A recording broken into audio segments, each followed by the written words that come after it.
Hi, everybody. Let's talk houseplants. This is Linda, and today I've got several plants I want to show you, and I want to share with you one of my Goodwill finds. Um, First, we're going to talk about how houseplants are so healthy. They clean the air. A lot of particular type of houseplants will actually take out pollutants in the air, and they put back oxygen. And when I got real sick with this asthma, I read up that houseplants is recommended for people with breathing conditions because it really saturates your room with oxygen, clean air, and it cleans the air that's in the room. So I went crazy and we bought every house plant I could find and afford. So I want to share those with you. First, I want to share with you my new find at the Goodwill store that day that I went crazy in the store. It's very old. It's a metal uh,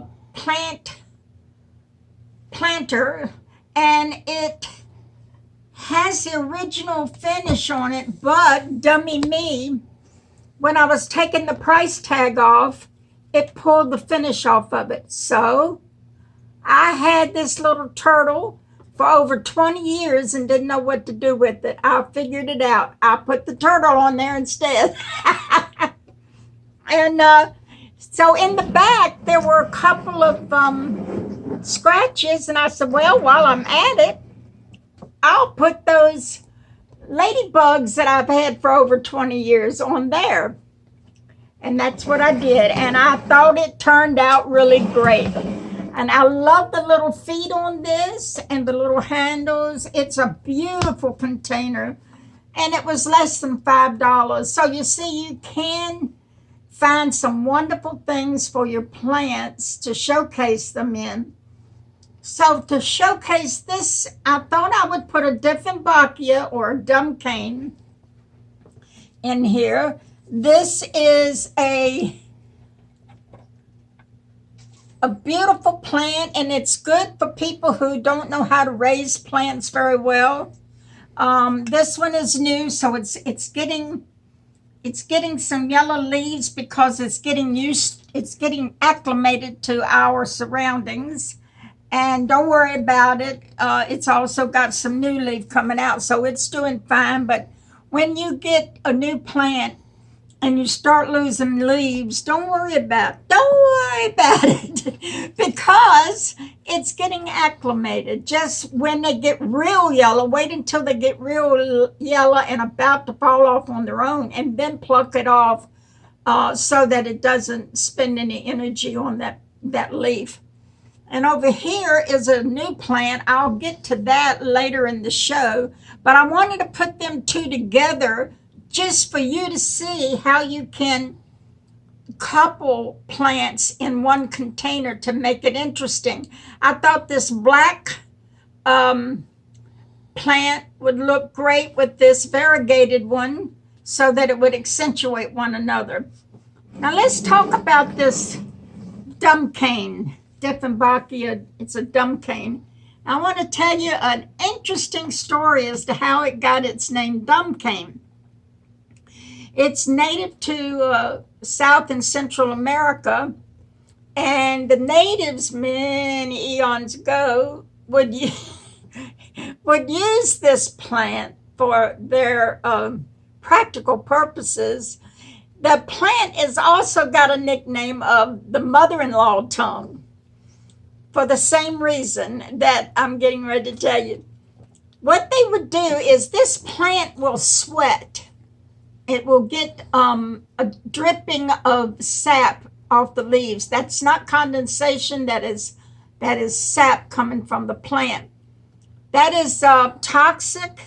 It won't kill you, but I wouldn't eat it because what the natives did was they put it in their mother-in-law's food. And it makes the throat and the vocal cords swell up.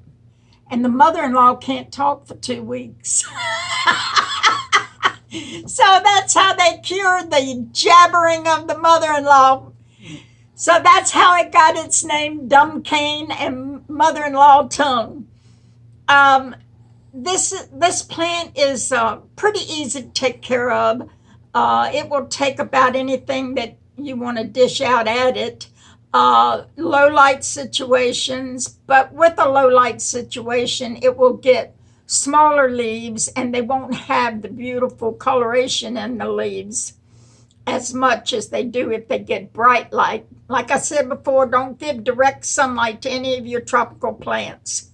Remember, these tropical plants grew in the rainforest where there was no direct sunlight. So this plant likes to be moist, but let it dry almost completely out before you water it again. You just stick your finger in the soil down to the knuckle, and that one's moist. Or you can use that water meter I was telling y'all about last time. We have a humidifier in, because most all of my plants are in my bedroom for my medicinal purposes. And I like to keep my plants between 55 and 70% humidity. The humidifier we have is a, what is it, Jamie? A cool mist. Yeah, like that. Yeah, cool mist, and it cools down the room because that bedroom of mine, with the window having that sun shining through, that room will get 10 degrees hotter than the rest of the house, sometimes hotter inside than outside. But for that cool mist, it cools the room down, and it's really nice in there now. And so you're not, feeling hot and humid, but it's making them happy as well as me. Now, the other plant I want to show you is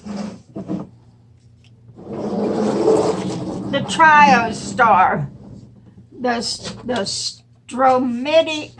oh dear, you know me, I'm not good with pronouncing these names. Triostar is the easier part of the name for me to pronounce. It's called a Stromanthe Triostar. Now, it's a finicky plant, but it is drop dead gorgeous. You got the underneath the red, and then you've got the different colorations in the leaves. Isn't that gorgeous? And then you've got some just plain green leaves, and then you've got the white leaves, white and green. I mean, this plant is full of wonderful surprises. It is from the South America, I believe. No, wait a minute. It's not from South America. It is from, yeah, it is South America. Okay. And it's a tuberous or, not tuberous, it's rhizomes. And so, because this plant is so finicky, it's not suggested that you separate them, because it's, when you want to propagate this plant, it's called division. And you can go down here and you can see where there are a lot of different groupings, and you can take it out of the soil and repot it. But this is such a finicky plant, you're really risking it to do it. So it's only recommended once this plant gets so big and thick that it's killing itself, it's choking itself off, and then it's recommended to do it. And this plant likes to get moist, but not wet. And then it likes to almost dry out completely before you water it again. And I have this in a clay pot because it likes to dry out before it's watered again, and it helps everything inside here to breathe better. So this plant is probably one of the most beautiful plants I have seen, but it is one that is not going to be easy for a first timer to keep alive. In fact, this is my first time with it. and I fell in love with it and had to have it. So wish me luck. Okay, now we got the last one, and let me see if you know me, I've never had this plant before, and it is a Pilea. It is dark mystery Pilea, or the lizard tail plant. I'll show you why they call it that in a minute. And it's from Ecuador. And it is a finicky, very finicky plant. Everything that I see on YouTube, people are talking about, they sure wish they hadn't bought it because they died on them. But you see the texture in the leaf. It is sort of like a lizard, the way the texture is. And it has that silver going up the center. It looks like a fern in a way, and it's very dark in color, almost black. And it is a beautiful plant, and I've never had this plant before. And I don't know if it's going to live for me any better than it did for anybody else. But hey, I'm adventurous. So I want to remind you that when you do fill your house with plants, make sure that you have a spot picked out for it, one that it will be happy in by getting enough light and humidity and what have you, and one that will dress up the area for you and put it in something interesting, because just setting a pot somewhere, it doesn't do anything for your decor. Now, if you're like me and you don't have any decor, then don't worry about it. Don't worry about it. I don't have any decor anymore. This room has got a little bit of decor left in it, but not much. But when you buy these plants and you put them together, close together, they provide each other with humidity. So that's a plus. So if you don't want to buy one of those cool mist humidifiers, they're cheap. You know me, I can't afford nothing. And if it ain't cheap, I ain't going to buy it. But if you don't buy one, you can group a lot of plants together. You can put your taller plants on the table and a medium-sized plant in front of it, and then the smaller ones in front of it. And that as a grouping will humidify each other, and they'll be very happy. Some plants, like this Dieffenbachia or Dumbcane, it don't care. You can put it anywhere, as long as it's getting light.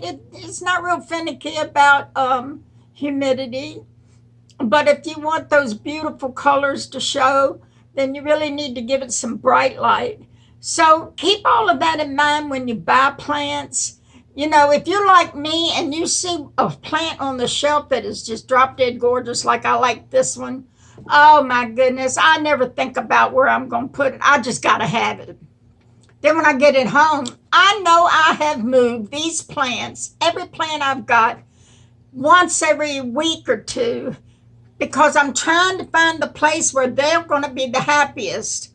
Because you get in one plant, you get it in the bright light, leaves will start turning yellow because they're getting too much light or too much water. Well, it wasn't the water, so it must have been the light, too much light. So I got to move it. So I've been moving plants around, but once I find the spot where one's happy, that's where to stay. So don't get discouraged if you start seeing yellow leaves or leaves dying on you when you first bring it home the first week or two. It's got to climatize and get used to its new home. And then you got to figure out where it's going to be the happiest. And that takes a lot of time. It might take several months. And so, play with everything until you get it all right. And then just love on them. Just give them what they need and talk to them and love on them. Yes, you can talk to your plants. Virginia Tech, many years ago, did an experiment. I might have told y'all this story once, I don't know, about two plants. They were philodendron from the same mother, and they were very much same size, everything looked the same. They put one plant in a room with all the same exposure and humidity, etc., etc. Another plant in another room, same thing. All the atmospheric conditions were the same. And they fed them the same and watered them the same. Well, one plant, they would talk to it, "Oh, you're looking so beautiful today, sweetie pie. You just keep going." The other plant, they didn't do anything, just watered it and whatever. Did you know that the plant that got talked to just flourished and the other one just barely stayed alive, and some of them even died? So you see, your plants, they love you loving on them. They're living things. So they love you loving on them. And I just love my flowers. You're just so pretty. So, so some people even play music for them because they do like music. The rhythm, the vibration, that's what they really like. It stimulates their growth. So there you have it. I hope some of this information helped you. Remember, you can always email me if you have a question.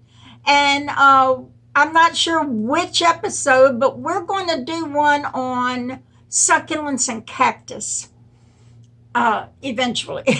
But I got so many of these new plants I want to share with you. We'll get to those eventually. So you all have a wonderful weekend, and I'll see you next Saturday. Bye-bye.